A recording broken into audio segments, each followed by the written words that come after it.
achieving mechanical ascension. They both found it utterly surreal and struggled to accept this reality. 57 seconds. The number seemed destined to be etched within the walls of the wind tunnel laboratory. All eyes turned toward Pei Su, eager to glimpse the true identity of this individual who had seemingly subdued half of the military science community. At that moment, Pei Su pushed open the window and gazed outside, exclaiming in wonder, "It's snowing again." Outside, delicate snowflakes drifted down. If the late November snowfall heralded the arrival of Xueguang, then this early December snow resembled a divine radiance enveloping it. The crowd watched the young man admiring the snow. Their hearts captivated. This young man is indeed somewhat frightening. That evening, in a room, Pei Su looked at Lu Su Ran, a hint of bashfulness gracing his smile. "Hello, Reporter Lu, we meet again." "Yes, we do," Lu Su Ran replied with a sweet smile. "In fact, I sensed long ago that we would frequently encounter each other. And now it seems that way." Pei Su chuckled softly, indeed. Lu Su Ran collected her thoughts and smiled, as per tradition. "I would like to conduct an exclusive interview with you. My first question is, I am curious about your feelings when you sketched the design of the 8th generation aircraft during your college entrance examination. Did you foresee what would happen in the future? How do you intend to approach life moving forward?" Pei Su pondered for a moment. That is indeed a thought-provoking question. "All right, for my final question," Lu Su Ran continued. Looking at Pei Su, you are 18 years old, and only 6 months have passed since your college entrance examination. During this time, you have completed the design of a large 8th generation aircraft, a 5th generation defense vehicle, and a mid-sized 8th generation aircraft. I can't help but wonder, do you see yourself as an all-rounder in the military research field, like your uncle and your mentor, Elder Qin? Pei Su's face broke into a slightly audacious smile. Why not? Lu Su Ran was taken aback, not expecting Pei Su to make such an audacious claim. Although these reports would not be released to the public immediately, however, this does not imply that these reports are destined to remain in obscurity. One day, at the right time, in the right place, and under the appropriate circumstances, they will be revealed in their entirety. Initially, I assumed that Pei Su would articulate some official, formulaic statements, but it appears she possesses a distinct personality. Lu Su Ran's face also broke into a smile. Indeed, if one cannot be audacious at the age of 18 or 19, when else is it appropriate to be so? This, in fact, accentuates individuality. Chapter 49. Can scientists be called such if they do not undertake private work? Inside the room, just as Pei Su departed, Su Jihui and Zhao Lin entered the reception area. Lu Su Ran crossed her legs and greeted them with a smile. "Hello to both of you." "Hello, journalist Lu." Su Jihui responded, glancing at Lu Su Ran. She was well aware of Lu Su Ran's esteemed status. Most of the individuals she interviewed were the pillars of military science, such as Wang Hongzhe, Li Yong, and Wang Jiang, who were, theoretically speaking, significant figures. Su Jihui and Zhao Lin understood that. Although one was the chief designer at the Beijing University Laboratory and the other was a rising star at the Shanghai Military Industrial Laboratory, they were still subordinate to others, which theoretically meant they would not secure this interview. As the two pondered this perplexity, Lu Su Ran spoke up. "I have heard you are Pei Su's elder siblings, and I am curious about your feelings when witnessing your younger brother shine so brightly in such circumstances." The astonishment on Su Jihui and Zhao Lin's faces was fleeting, quickly replaced by a knowing smile. Indeed, Su Jihui nodded. From an elder sister's perspective, it is only natural to feel delighted seeing one's younger brother excel. Zhao Lin candidly added. However, from a researcher's viewpoint, the saying "there is no first in literature and no second in martial arts" comes to mind. Observing a younger peer surpassing oneself in accomplishments evokes a complex array of emotions. Perhaps one could interpret it as jealousy, or maybe envy. It is indeed a complicated feeling. Lu Su Ran nodded in understanding. "Have you ever contemplated, as I have, that in the near future, he may become a pivotal figure in this field? What are your thoughts on this?" Upon hearing her words, Zhao Lin and Su Jihui exchanged glances, both smiling knowingly. "We anticipated this situation long ago," they replied in unison. This left Lu Su Ran and the photographer momentarily bewildered. Su Jihui stood up and remarked, "Journalist Lu, you may find this hard to accept, but working in this field grants us clearer judgment than most. We are well aware that with his talents, skills, and capabilities, he is destined to become a key figure in this domain." Lu Su Ran was genuinely surprised by this revelation. Curiosity piqued, she inquired, "From your perspective, whom do you think Pei Su can be compared to in the current military science realm? Li Jing, Wang Jun, Wang Hongzhe, or perhaps your uncle Li Yong, or the academician Wang Jiang from the Dragon Institute?" In response, they both shook their heads. Su Jihui and Zhao Lin exchanged a glance. If previously they lacked a perfect understanding, at this moment, they could confidently declare, "Old Qin." Lu Su Ran fell silent. "Hello, academician Li Yong. Today, I wish to inquire about the manufacturing process of A255 and gather some insights. Additionally, I would like to know your thoughts on your nephew Pei Su." Li Yong sat in the reception area, his expression sincere. "I will never forget a seemingly ordinary afternoon when he covered 5 chicken nuggets with a packet of ketchup, declaring it AI. You cannot imagine my expression. I appeared composed, yet inside I felt as though I had seen a ghost, as if my nephew had been possessed. After the interview concluded, Lu Su ran left, content with a wealth of material. In the cafeteria of the Kyoto Military District, Old Qin was dining with Pei Su and 5 others. Compared to the calm Pei Su, Xiao Hua and Chen Kai appeared somewhat uneasy, while Wang Qinyu, Li Bei, and Zhang Ming seemed increasingly anxious. As individuals with unique abilities, they felt entirely overshadowed by Pei Su. According to Old Qin's words 3 months prior, those with lower scores could only collaborate with the school on military science research projects. Were they to part ways from now on? Everyone looked to Old Qin, who took a bite of rice and sipped some seaweed soup before slowly stating, Pei Su, regarding the actual manufacture of the 8th-generation aircraft. Someone will be responsible for liaising with you. It's Major General Chu from the Kyoto Military District, whom you know. Pei Su nodded. Old Qin continued, your performances have been remarkable, showcasing the potential of each individual. I have witnessed your efforts. However, do not perceive this as an endpoint. It is merely the beginning. You possess top-tier resources and extraordinary talents, along with a passion for this country and an aspiration for advanced technology. In other words, you are all destined to be innate scientists. Therefore, I will gradually entrust many ultra-precision projects to you. As Old Qin wiped his mouth and delicately chewed a morsel, Wang Qinyu and the others grew increasingly anxious. Finally, the impatient Li Bei, having served in the army, could no longer contain himself. He whispered, Old Qin, does this mean we can only follow school projects in the future? Old Qin looked at Li Bei with skepticism. Who said that? Li Bei was taken aback. But you mentioned earlier.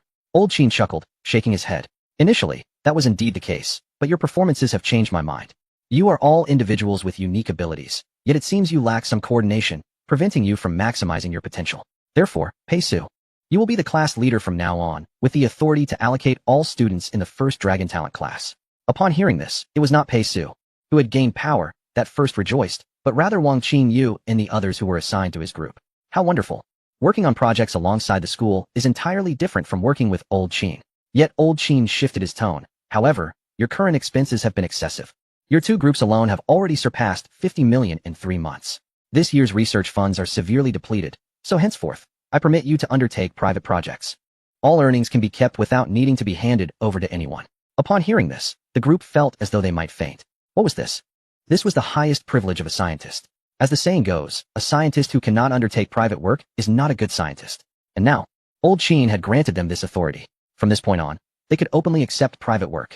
Long live Old Qin. After the meal, as Pei Su prepared to leave, Major General Chu approached him. Old Zhao wishes to ask you a favor, with compensation. Major General Chu said quietly. Pei Su was taken aback. The commander of the military district in Kyoto wished to meet with himself and entrusted him with a matter. Chapter 50, 5 million? 50 million. In the office, Major General Chu led Pei Su through the door. Zhao Lingwa stood by the window, slowly turning to reveal a smile. Pei Su, my dear classmate. I wonder if you have heard of the Grand Military Competition? Upon hearing this, Pei Su pondered. The term Grand Military Competition was familiar to him. However, he was somewhat perplexed. Was this not a matter pertaining to the military? What relevance did it have to him? And why was Zhao Lingwa bringing it up at this moment? Zhao Lingwa began to elucidate. The Grand Military Competition is essentially a contest between military districts. The Kyoto Military District and the Magic City Military District belong to the Central and Eastern Theater Commands, respectively. Kyoto and Magic City, 2 of the nation's foremost metropolises, are often described as Kyoto is politically inclined, while Magic City is commercially driven. Thus, in private, I often engage in rivalry with Qi Tianyun for the honor of our cities and military districts. You know, soldiers place immense value on honor. Every soldier is thus inclined. Myself included. Zhao Lingwa regarded Pei Su with a sincere expression. So, do you now understand why I seek your assistance? Pei Su suddenly grasped the situation. He chuckled. I see. Given your demeanor, it seems that a grand military competition against the Magic City Military District is imminent, and you wish to collaborate with us. Am I correct? Zhao Lingwa beamed. Indeed, you are absolutely correct. It is now December. In 6 months, in June, we shall face the grand military competition. Our Kyoto Military District represents the honor of the Central Theater Command, while the Magic City Military District embodies the glory of the Eastern Theater Command. The true competition will hinge on 3 factors. First, the physical limits of our soldiers. Second, the tactical cooperation among our forces. Third, the practical applications of technology. Zhao Lingwa stated calmly, in terms of physical prowess, our Kyoto Military District is significantly disadvantaged.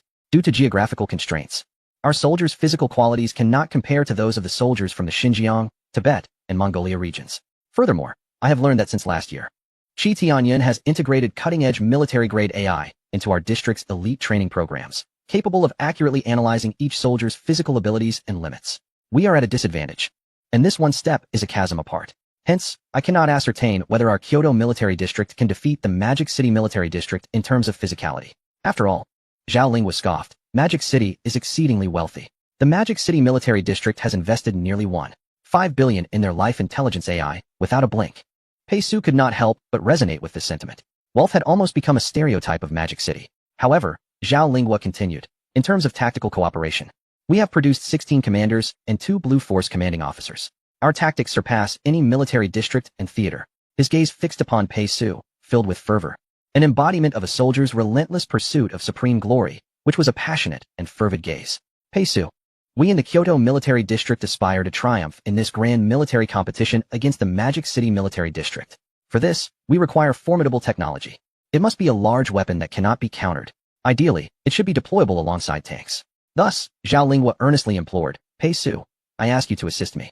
Help us, and aid the entire Kyoto Military District in developing a new type of tank and formidable weaponry to accompany it. Upon hearing this, Pei Su could not help but feel the fervent emotions emanating from the elder before him. Soldiers are willing to sacrifice so much for collective honor. Yet, Pei Su remained composed. First and foremost, Commander Zhao, I must pose a critical question. Why do you choose for me to manufacture a tank and not a new type of aircraft? From any perspective, constructing an aircraft would be a superior choice. Zhao Lingwa chuckled, because you, from Lonka Institute, have created the large 8th-generation aircraft A255 and the medium-sized 8th-generation aircraft Snowlight. No matter how talented an individual may be, they can only achieve so much, correct? He continued with a teasing tone. Could it be that you can produce an even more advanced aircraft? Pei Su narrowed his eyes. That is uncertain. According to the system's assessment, Pei Su provided the technology for the 8th-generation aircraft, and now Lonka Institute has produced the 8th-generation aircraft A255. Since the technology was supplied by him, this aircraft could not trigger the system's next level. However, why could Pei Su not create an 8th-and-a-half-generation aircraft, or even a 9th-generation aircraft? The system does not provide rigid technology, but rather, upon acquiring the so-called technology, Pei Su can instantly comprehend everything within that technology and achieve a reciprocal understanding. This is a rather terrifying concept. One could say that if all knowledge in this world were a circle, the system not only aids Pei Su in breaking through that circle, but also allows him to rapidly expand his own knowledge base to encompass the circle itself. The emergence of the system has not stifled his creativity. Pei Su can still utilize his own capabilities to ponder and attempt to create more advanced warplanes. Observing Pei Su's expression and response, Zhao Lingwa's demeanor grew serious. He stepped closer to Pei Su, visibly excited. Could it be that you can indeed manufacture an 8th-and-a-half, or even a 9th-generation aircraft? Pei Su nodded. It is not impossible. Zhao Lingwa was momentarily stunned, grappling with the implications. Wasn't technology an insurmountable peak? Scientists, while developing these technologies, are akin to climbers, wielding their knowledge as tools to ascend toward greater heights. What then? Was Pei Su? Had he not simply soared to the summit in a flying saucer? Zhao Lingwa's thoughts were in disarray. He composed himself and deliberated carefully. Ultimately, he shook his head. No, I still wish for you to assist me in creating a formidable tank and various powerful weapons. Pei Su inquired, what is the rationale? If I can develop an 8th-and-a-half, or even a 9th-generation aircraft, the Kyoto Military District is certain to prevail. Zhao Lingwa chuckled, precisely for that reason. His gaze was intensely fervent as he scrutinized Pei Su, as if he had discovered the most precious treasure beneath the heavens. Time will tell, time will tell. Zhao Lingwa laughed. If you were to unveil an 8th-and-a-half-generation aircraft now, Qi Tianyun would undoubtedly cease to compete with us, gaining victory for years to come. Pei Su, Major General Chu. The two were taken aback, not having anticipated Zhao Lingwa's reasoning. Very well, it is settled then. Zhao Lingwa regarded Pei Su, his tone growing serious. All expenses related to this tank project will be borne by our Kyoto Military District. Any costs, any expenditures, including your living expenses, we will fully cover. Be it purchasing a house or a car, it matters not.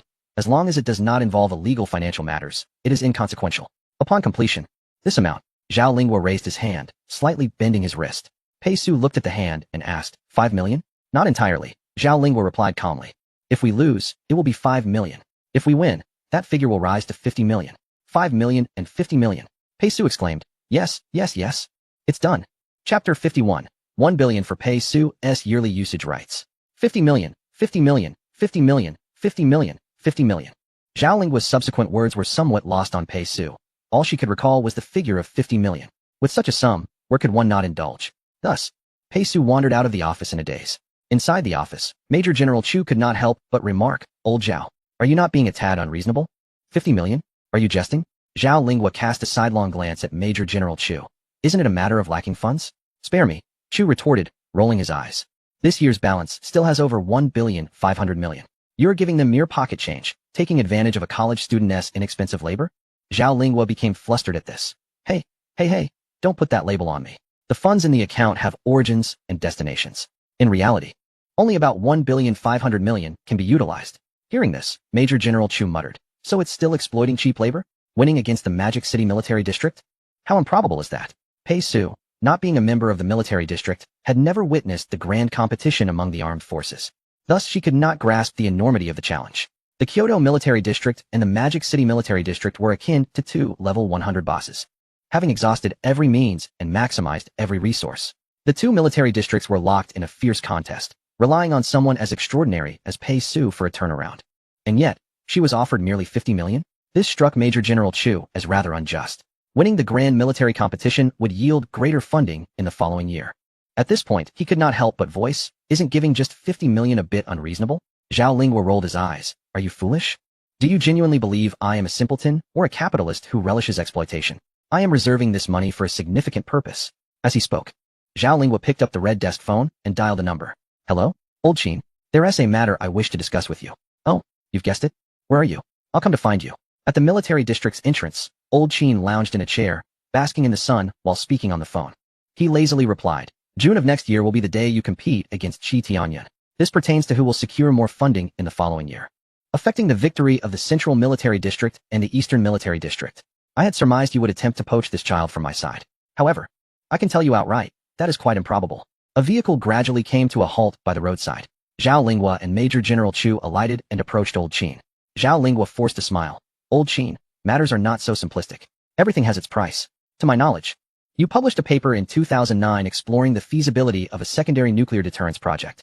At that time, due to the severe international situation, you concluded in that paper that to realize this project, at least 200 billion in funding and a minimum of 50 years would be required. If I recall correctly, you were part of the radical faction back then. And to this day, Zhao Lingwa paused, I suspect you have not abandoned that somewhat ethereal project. Old Qin opened his eyes, his languid demeanor dissipating in an instant. His voice took on a weighty tone. The circumstances were dire, with NATO poised to strike. Had our nation found itself in the worst-case scenario, I could envision no other recourse but to detonate the moon, leading to mutual destruction with the world. Zhao Lingwa's expression turned grave. Indeed, but your efforts back then were not in vain.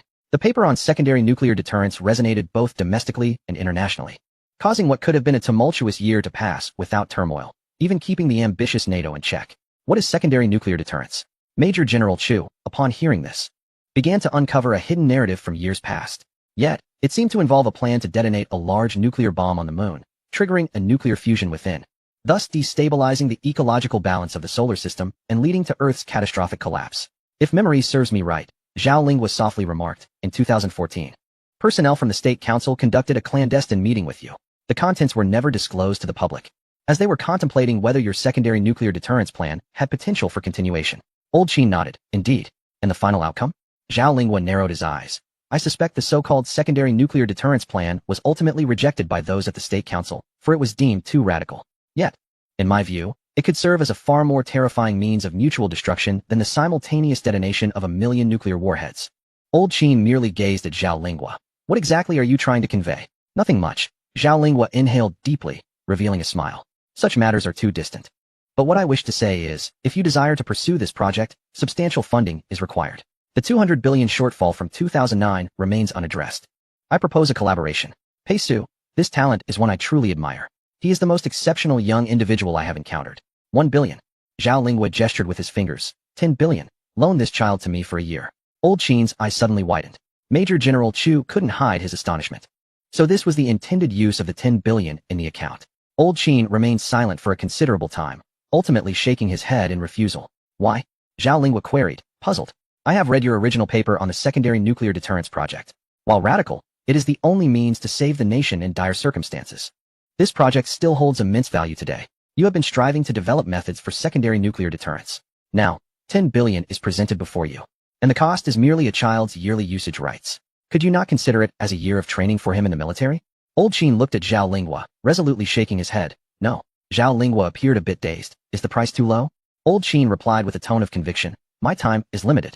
The 6 children from the first Dragon Talent class are my last students, and I require more time to observe them. I must find someone with a similarly radical disposition to inherit my project. At this, old Qin coughed a few times and slowly turned to leave.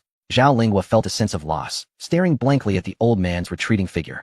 He suddenly realized that this elder truly had little time left. He was among the first cohort of overseas students and was also among the first to return to support the nation, having practiced authentic internal martial arts.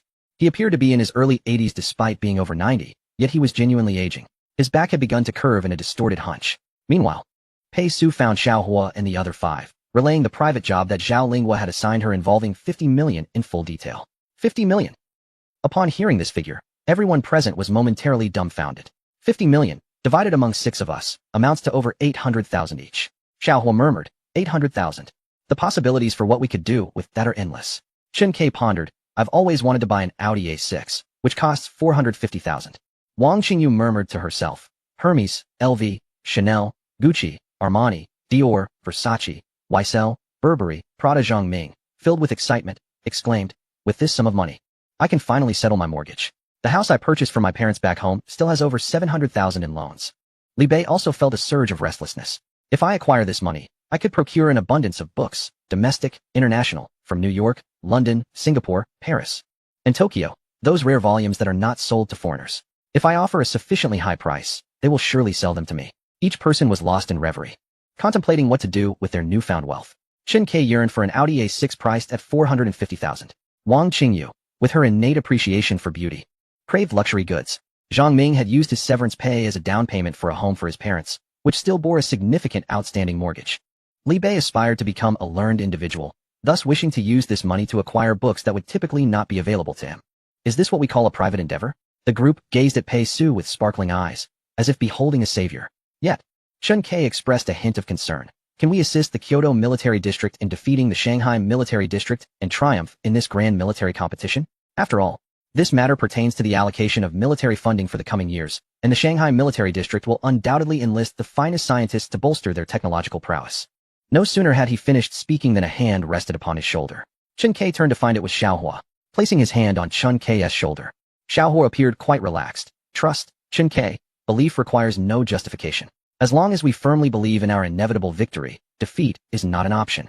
In that instant, Chen Ke grasped Xiao Hua's meaning and smiled. Indeed, among the 6 individuals in the inaugural Dragon Talent class, there were 2 exceptional talents, 3 extraordinary individuals, and 1 capable leader. There was no reason for them to fail. This time, facing Li Jing from the Kyoto Laboratory, Wang Jun from the Shanghai Military Industrial Laboratory, and Li Yong and Wang Jiang from the Dragon Institute, their 8th-generation machine had triumphed, hadn't it? Thus, the group unanimously decided to proceed. If they excelled in this private endeavor, each of their lives would undergo significant improvement. Just then, the ringing of Pei Su's phone jolted everyone awake. They turned their gazes toward him, noticing his puzzled expression. He picked up the call. Hello? Ah, Commander Qi, you are looking for me? No. Commander Zhao has not reached out to me. All right, I'll come find you right away. After hanging up, Pei Su's expression turned unusually peculiar. He looked at the others. I have some rather special news to share. It seems we may have a second private endeavor.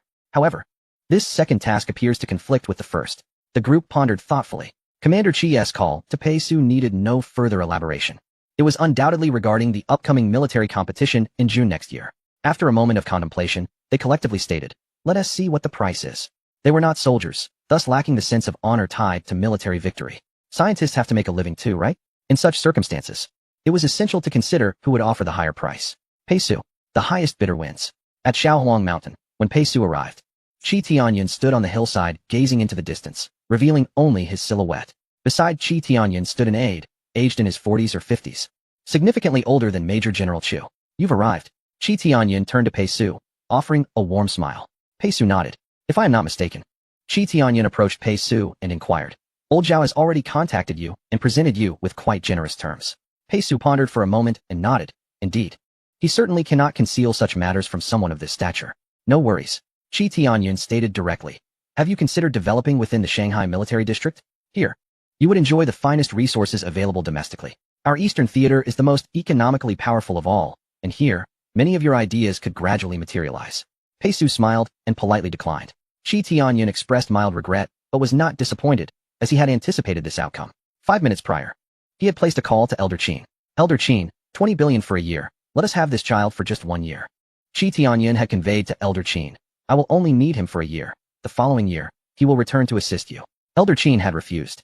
Therefore, Qi Tianyun was already aware that winning over the young talents of the Dragon Talent class was an unrealistic endeavor. I would like to ask for your assistance in researching a particular technology. Without further ado, Qi Tianyun continued. Have you heard of exoskeleton armor? Pei Su nodded. I have heard of it. The so-called exoskeleton armor is essentially a humanoid device centered around carbon fiber plates. Initially, it was designed to enable individuals with limb disabilities to regain normal physical function. However, people later realized it could be applied in individual combat scenarios. Consequently, this industry experienced rapid growth. Today, exoskeleton armor has evolved to its third generation. The first generation of military exoskeletons emerged about a decade ago, consisting solely of mechanical components without any power systems, akin to the Russian anti-mine exoskeleton device, which weighed merely 6 kilograms yet could counterbalance 100 kilograms. It can be said that the first generation of military exoskeletons laid the foundation for its future development. The second generation emerged in 2020, crafted from a core of carbon fiber and carbon alloy frameworks, which further enhanced load-bearing capacity while simultaneously improving metrics such as strength and speed, as well as joint flexibility.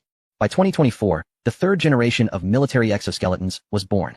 This time, military leaders began pursuing human-machine connectivity, seeking a triadic synergy between humans, exoskeletons, and tactics, as all industries began to embrace intelligence and collaboration. Pei Su was well aware of this. He then inquired, so you intend for me to research a set of exoskeleton devices? Precisely, Qi Tianyun replied calmly. If we can advance our exoskeleton technology, it may enhance tactical capabilities and individual combat effectiveness. After all, military, technology, and tactics are interconnected. Enhancing one aspect may lead to breakthroughs in another. Pei Su nodded in agreement, acknowledging this truth. Indeed, much like how the advent of tanks led to the emergence of tank infantry cooperation tactics, progress in any field invariably catalyzes advancements in the other two domains. So what is your offer? After a brief moment of contemplation, Pei Su posed the crucial question. The price is 35 million if you win, or 20 million if you do not. Qi Tianyun revealed a figure. Pei Su was not surprised by this. Exoskeletons are inherently designed for individual combat, and their costs are substantial, often exceeding $200,000 for a single unit. Therefore, they can only be deployed within special forces, and so far, there has been no large-scale rollout. Furthermore, in terms of operational significance, exoskeleton armor is not as critical as one might imagine. Even in today's tank-centric environment, the reason is that while tanks have faced threats from suicide drones, they remain robust armored vehicles capable of mobility and firepower, with the key advantage of having been developed for nearly a century. In contrast, exoskeletons, though advanced, still have a long way to go. The future holds considerable promise. However, at present, it remains shrouded in uncertainty and discontent. Therefore, the proposed price is quite reasonable. Yet, Pei Su now faces a dilemma. On one hand, there is Zhao Lingua from the Kyoto Military District, offering a guaranteed 50 million, with no assurance of 5 million. On the other hand, there is Qi Tianyun from the Magic City Military District, guaranteeing 35 million, with no assurance of 20 million. How should he choose? After a moment of contemplation, Pei Su inquired, may I provide my response later? Of course, Qi Tianyun replied, assuming Pei Su needed to consult Elder Qin, which did not surprise him. Take your time, my child. Once you have made your decision, come back to me. Additionally, our Magic City Military District will always welcome a talent like you. After saying this, Qi Tianyun entered his off-road vehicle, with his aide at the wheel, and they drove away. Pei Su contemplated returning to share this news with the others. What? Both sides have offered us private jobs. But these two jobs conflict with each other?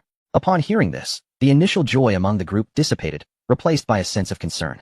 Previously, accepting private jobs was a straightforward endeavor, simply a matter of securing either 5 million or 50 million. However, with Qi Tianyun's involvement, their worries took on a more sophisticated tone. Choosing Zhao Lingua did not merely signify earning 5 million or 50 million. It felt akin to incurring a loss of 35 million or 20 million. Who should we accept a private job from? One voiced. My main concern is that if we opt for the Kyoto Military District, will we lose the opportunity to collaborate with the Magic City Military District in the future? Indeed. I share your apprehension. Pei Gu, Elder Qin mentioned that you are now the leader of the Dragon Talent class. You must decide, and we shall follow your lead. Ultimately, all eyes turned to Pei Su. After a brief moment of reflection, Pei Su proposed, what if we pursue both opportunities? Both? Chen Kai was the first to voice an opinion. I find that rather implausible. If we accept the commission from Commander Qi or Commander Zhao, there could still be future collaboration with the other party. However, if we attempt to juggle both, while one side may remain oblivious to our intentions, the other is likely to suspect we undermine their project, jeopardizing future opportunities. I do not believe such prominent figures would resort to petty grievances against us, Pei Su countered. Yet, I understand your concerns. His eyes sparkled with determination. As long as they both perceive that we are exerting our utmost effort, isn't that sufficient? exerting our utmost effort? The group exchanged puzzled glances. How can one measure such effort in technology?